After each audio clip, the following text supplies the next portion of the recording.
Malien ou salam alaikum, bi malien befo ka be wali mandon ka fo awye abalmaké do Thierno Ndiaye ouverture média la ambi foli bla jamanadenw ye malien bi yoro ka foli bla awye aw sigi yoro la Mali kono ani Mali koka ka fo awye jamana jola anyo de fo ante 5 ante nimisa wala koko be mu se ka nani jamana yere yirwa e malien ambo ke fo ka se odana hukumu kono komi anya nyefo awye chogomuna ko bado o de daminane do Mali kono no okoba o de se ka sababu ye fana dikun damado munun banka ka se ka olu be ban ka se ka fen jaman na jamana kono ani yirwa yere sira ka kosobe o ye jume o ye député kalafili munun malien na kuma folendo o député kalafili ni ma munun be ko lebina ta en représenter wasablon wono nana dikun mun bi malien ka se ka o nyefo ka fura soro ola o te kulenye ko ye o bara mun na damnene do anya nyefo kosobe ka fongo amina do dun kono la ka mo nyinga ngo o kofe candidat fana munun be fenga ke cheboye munun be fenga ke député fana ni ngata wasablon wono nana kata anga dikun nyefo malien ngambi suma ku benyinga ma jonundo ukumbe munge kunu ye muni mu de ke bi fana o kun jumena fana obi député sigi no fe malien angoni amina damne ni anfadoye ale monsieur Gadjigoué nous balé wele ko le chat a donné de kosobe commune 3 marala kosobe ma chamambado o anya meko ale koni abi fenga kambo ni ngoi no fe ni ngata wasablon no de kumu na bi commune 3 mauka ka sekata ajeni yoro fi la kosobe o ana yere bina karnywana bi kosobe mumba bulu ano nyefo anyi wala sa famel ka seka surala monsieur Gadjigoué salam alaikum. Wa alaikum salam. Somogo beri. Rase. Talbashitila. Ba. Député kalafili sira. Aw koni ay wulla ka be fenga ke député wasablon no. O ko ye komumbe ko klenge kote. Aka ka kuna fondilaw ka se aw maka aw nyininga. Aw be fenga ke député wasablon no. Taro aw yere kunye ma jume aw kunye muni munde ke. O nyiningal damado de bembulu mi fenga munun tenkila nga. Amba damne ni muni muni yere ti monsieur Gadjigoué do ere joni. Ibora joni na. Ne Elhadji Cheikh Oumar Gadjigoué ne opérateur économique yi ne société civile ka regroupement caman kono ne fe Elhadji Amadou Demba Gadjigoué de ani fe Adja Fanta Wulen Cissé o dengay ngolo la tomuru ne commune 3 ka quartier do yi donc yi wulele yi domé en kosobe ndone mi angol la tumuru ka moya atite moka ma delika yele maka bo commune 3 kono fu d'accord ok o jabi jaranye maintenant anya me kibi fengi kambo député sikino ku mele la ku yi blola ouverture média mawo nga foli ba we folo wawe na kilina minta kase candidat o man kase ne la Gadjigoué rema kané ni ga ko mun ne blaka ni ke ere afo jamana be la hala min kampi ne commune 3 nyamay ne kan ngam présenter commune 3 de kono o yi sariya yi mais nyen kambo bari ni Mali ni elila ni Mali député di comme il y a question qu'on a la ko jamana be la hala min kambi ne la Gadjigoué tabulo la bi ne seme jamana kunya bela jalena mi jamana stabilité ana cohésion sociale nambo non febi ne Gadjigoué bolante ma dogolo la me fetcheru kono ne Bamako sugu nyama commune 3 sugu au présent Sénat Mali no Sénat Mali konnay CADM collectif des associations pour le développement du Mali oui tomba ton chama de farale nyonga na be fuma ko CADM collectif des associations pour le développement du Mali nous président national donc député dou ibi kamo député a no fait ni sigira de kata kuma peuple to wala o peuple kelen na to de CADM ni o no lugo ko ne kan kambo ne kan kambo donc olu ya yamara ki olu yamba olu da yamara ne ma deli ka mere ayini ma deli ka député ayini mais kele bembi pour que jamana kono do me lafiya chuma ne Gadjigoué da bola o sariya ta baga yoro jume ta yoro jume o député bulon kun nadi donc ni tondo sera ne ma ko fiki kambo ikata kuma jamana be la hala min kambi ne ko ngu o mo foi fo ni tiente ngaw ya démarche ke ali a wore be ta sara trésor yoro ne Gadjigoué ta yoro do ne min ke kasi ni nga délégation fêtière antara kata déposer gouverneur la wa départ déposer ra fobi Tiaw muso be wulendo kijo muna bari kadanke wale kan On tun bɛ ninnu fɛ depuis kunu e bɛ jamana kɛlɛ la e ko jamana kɔnɔdenw ka kɛlɛ e b'o la depuis kunu u bɛ lafiya sɔrɔ cogo min plus précisément an balakaw bari i ka slogan ye mun de ye ko ni an baw ma lafiya du tɛ lafiya wa jamana yɛrɛ se ka diya e dɔnnen don n'o ye e tɛ taa se ka taa kuma anw tɔgɔ la wa donc pour vous dire Ndiaye n ye n ka tɔndenw de kumakan mɛn o de y'a to bi n y'a décidé ka taa élection in na wa ni élila comme n tora dɔrɔn député ten Mali député de ye ni élila n bɛ kuma komi faso yɛrɛ bɛ an faso bɛ lahala min kan bi n bɛ se ka taa kuma i b'i jeni yɔrɔ fɛ o la n bɛ se k'an jeni yɔrɔ fɛ o la d'accord a tɛ tɛmɛ bon maintenant Gadjigo an bɛ fɛ ka mun dɔn komi i bɛ fɛ ka député ɲini maintenant maa caman de bɛ mun di députéw ka baara yɛrɛ don u ka rôle yɛrɛ ye mun ye wasabulon kɔnɔ parce que caman bɛ u ni maires ka baara ɲagami i bɛ se ka mun fɔ maa minnu ye danaya da i kan ka ɲɛf'u ye ni ne taara député bulon kɔnɔ n ka baara ni n ka baara de kan ka kɛ nin mun b'a to lafiya ka sɔrɔ. Merci Ndiaye i b'a dɔn i ka nin question c'est très important mɔgɔw bɛ député ka rôle ani maire ka rôle de confond ɲɔgɔn na bari hali i bɛ taa visite de courtoisie la yɔrɔ dɔ la fɛn dɔw bɛ f'i ye min tɛ député ka fɛn kɔnɔ mais a ka kan peuple k'o fɔ ne Gadjigo ye o a ka kan u k'a fɔ ne parce que ne donna n'o social de depuis kunu depuis n b'a dɔn n bɛ n kan bɔ maireya nɔfɛ depuis n b'a dɔn n bɛ n kan bɔ députéya nɔfɛ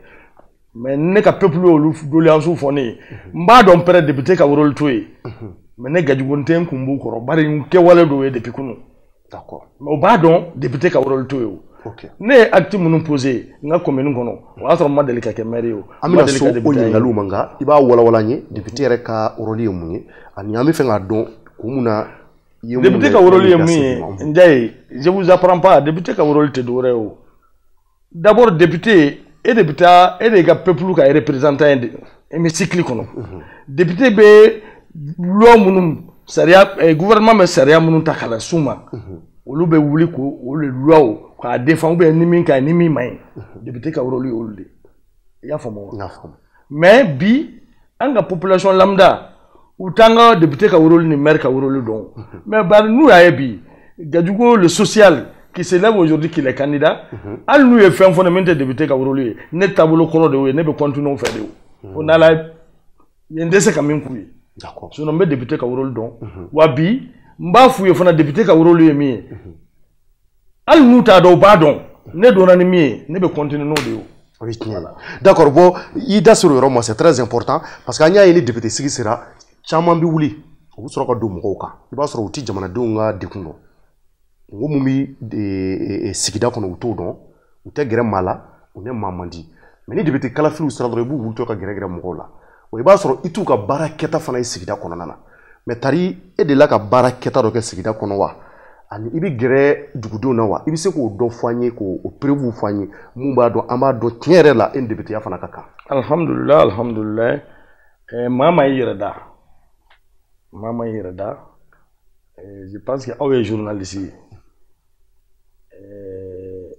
peut-être don nataw ou bien zan aw ka se ne ma i b'a sɔrɔ aw ye enquête caman kɛ Gadjigo kan maa ma i yɛrɛ da n bɛna fɛn dɔ f'i ye fɔlɔ a bɛ fɔ ne ma Mali musow ka Gadjigo de ye. Mali musow ka Gadjigo. Mali musow ka Gadjigo o de bɛ fɔ ne ma munna ne bɛ musow ka kɛlɛ la mɔgɔw ma min faamu an bɛ tile min na bi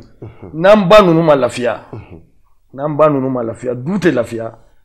sigida tɛ lafiya jamana yɛrɛ tɛ se ka diya i y'a faamu n b'o kan an baw bɛ se ka lafiya cogo min n'a fɔra bi an baw olu de bɛ ji ɲini na duguba kɔnɔ an bɛ siècle min na bi yɔrɔ ka bɔ hakili ma n y'o ta fɔlɔ k'o démarches kɛ an baw bi u organisé don mais u bɛ se k'u ka hakɛw sɔrɔ da minnu fɛ olu t'a dɔn ni Gadjigo bɛ wuli bi n b'o daw yɛlɛ u ye u bɛ se ka lafiya sɔrɔ o sigida la cogo min na n'i ye quartier caman ta bi k'a lajɛ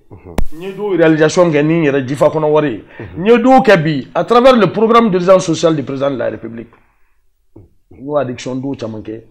sigida kɔnɔ an balakaw bɛ se ka lafiya cogo min i b'a dɔn bi an balakaw u yɛrɛ organisé don u yɛrɛ ka micro crédit sigi u yɛrɛ u bɛ tɛnɛnnu ni taratani ni arabani ni alamusani ni jumani ni sibiri ni dimanche n'a bɛ f'o ma ko carnet ne gajugu be suye ne an balakaw cɛ u tɔ la organiser ka yirula aw bɛ fɛn min na bɛ fɛn ɲɛnama don aw ni dɛmɛ ka kan n b'o k'o dɛmɛw fana ɲɛɲini k'o lase an balakaw ma n'o a tɔ min ye ni tɛnɛ ni mɔgɔw ye don sɔrɔ financement min sɔrɔ n bɛ mɔgɔw fana ta k'u la former n'o ye u k'a dɔn ka fɔ bi la famille la différence entre la famille et l'entreprise c'est ce qu'on appelle la comptabilité simplifiée an b'o k'u kun k'o yirula bi i ka manakun tun ye 5000 ye bi i ye 20,000 sɔrɔ i ye 100,000 sɔrɔ manakun ye i kana fɔ bi ko n bɛ wuli n bɛ taa gestionnaire sa parce que jala bɛ n kun na ou bien n bɛ koba ninnu kɛ parce que n ka manakun bɔra 5000 a ye 100,000 n tɛgɛ kɔnɔ n bɛ n balakaw former n'o ye donc sigida kɔnɔ i n'an balakaw bɛ n'an balakaw b'o contactiw la bɛɛ b'i dɔn o la bɛɛ bɛ o de la a bɛ fɔ ma Mali musow ka gajigo o ye ko ɲuman ye n delila ka k'u ka parrain fana ye u ka 23e édition pour les familles rurales de Bamako, plus précisément en commune 3. Où la fana kɛra o fana denfa ye u ni dɛmɛ min ka kan k'a ko ye pour vous dire n tɛ maa dogolen ye sigida la commune 3 musow bɛ n dɔn Mali musow bɛ n dɔn komi n y'a f'i ye hali n'Ala ye élection in diya ne la ne tɛ commune 3 dɔrɔn député n ye Mali député de o de la n ko n ye Mali musow ka kɛcogo ye ni n ka commune 3 musow bɛ n dɔn. i bɛna lajɛ degun min bɛ musow kan n b'o bɔ yen ɲɔgɔn caman i bɛ fɛn caman fɔ o la. an ka jeunes fana dege mun b'u kan. Sigida la degun minnu b'u kan ka assainissement nati sigidaw la n b'olu baaraw fana kɛ mais i bɛ se k'o degun damadɔ fɔ degun dɔw c'est à dire que surtout i yɛrɛ ka sigida la yan jeunes ka degun i da sera muso ta ma i yɛrɛ b'o dɔn mɔgɔ t'o ɲɛfɔ i ye mais jeunes ta surtout i bɛ jumɛn dɔw la n'i bɛ se ka i cɛsiri o la. Jeunes ta in bi i b'a dɔn pour la jeunesse c'est le problème d'emploi qui est là aujourd'hui o tɛ fɛn nɔgɔ ye mais n bɛ ka jeunes la responsabiliser. Bɛɛ tɛ se ka taa don bɛɛ tɛ se ka kɛ fonctionnaire ye n bɛ ka jeunes la sensibiliser n'o ye pour que les formations là professionnelles an ka essayer k'an ka jeunes don o la bɛɛ tɛ se ka kɛ fonctionnaire ye i bɛ se ka kɛ tailleur ye i bɛ se ka kɛ mécanicien ye mais i bɛ former de kosɛbɛ n bɛ ka jeunesse fana la sensibiliser n'o ye u kana miiri k'a fɔ an bɛɛ bɛ se ka kɛ fonctionnaire an bɛɛ tɛ se ka kɛ fonctionnaire ye. Wakilinaw b'an na ka école professionnelle sigi an ka jeunesse ye i bɛ se ka jago yɛrɛ dege o la o depuis a bas âge i bɛ jago dege o la ni sera niveau dɔ la i bɛ jago k'i yɛrɛ ni manakun dir'i ma a tɛ se ka tiɲɛ n b'o sensibilisation kɛ jeunesse kun minnu b'a fɛ ka pisciculture kɛ minnu b'a ka agriculture kɛ a ɲɔgɔnna caman min b'a fɛ ka tailleur kɛ min b'a fɛ ka menuiserie métallique kɛ an bɛ jeunes kan k'u la sensibiliser n'o fana ye. Bari maa nɛgɛ ninnu tɛ ko dilan n'i ka sigida i ka jamana kanu b'i la pour amener la cohésion sociale dans ce pays là aujourd'hui il faut savoir sensibiliser les gens mais k'a fɔ a ye na voter gajigo ye dɛ n b'i don baara la dɛ non olu ma ɲi dɛ olu ma ɲi i ka i danbe i ka éducation i ka t'o kolonneau kɔnɔ. Élection de i kun janne i mansaw y'i bilasira min kɛ i ka continuer kan i ka tiɲɛ fɔ maaw ye o de bɛ laban sigida la ne dɔnnen bɛ n'o kɛwale de ni fɛn fɛn se tɛ yen n t'a namu minɛ wa ni fɛn fɛn ni nana fɔ n ye n b'a fɔ n k'a jɛ k'a to Ala ma parce que a dilanba ye masa in de a dilanba masa in de don maa ma n'i ka dolo y'an si fɔ n ye n b'a fɔ n k'a jɛ k'a jira Ala la a dilanbaga ye Ala de. Donc o b'a yira yanni député sigi cɛ député sigi nana e ta sɔrɔ i la. O ye ne ta sɔrɔ la. O y'a sɔrɔ e b'i ka baara kɛ sigida kɔnɔ sigi kɔnɔ mɔgɔ bɛɛ b'i dɔn a tɛ tɛmɛ o kan. Maintenant i ka projet ye mun ye n'i kɛra député ni Ala y'a kɛ i ye députéya sɔrɔ ko kalafili kɛra i y'a sɔrɔ depuis premier tour la a fɔra ko Gadjigo kɛra député ye commune 3 maaw tɔgɔ la nka n'i kɛra commune 3 maaw tɔgɔ la a bɛna fɔ i bɛna Mali bɛɛ fana de représenter wasabulon kɔnɔ i ka projet bɛna kɛ mun i bɛ se ka dɔɔni fɔ hali n'i m'a bɛɛ fɔ. Ndiaye, comme tu l'as dit, député ka rôle te sera de là, député ka rôle te ka jidi mɔgɔw ma, député ka rôle te ka barama sa musow ye, député ka rôle te ka ɲɔsi mansin sa musow ye.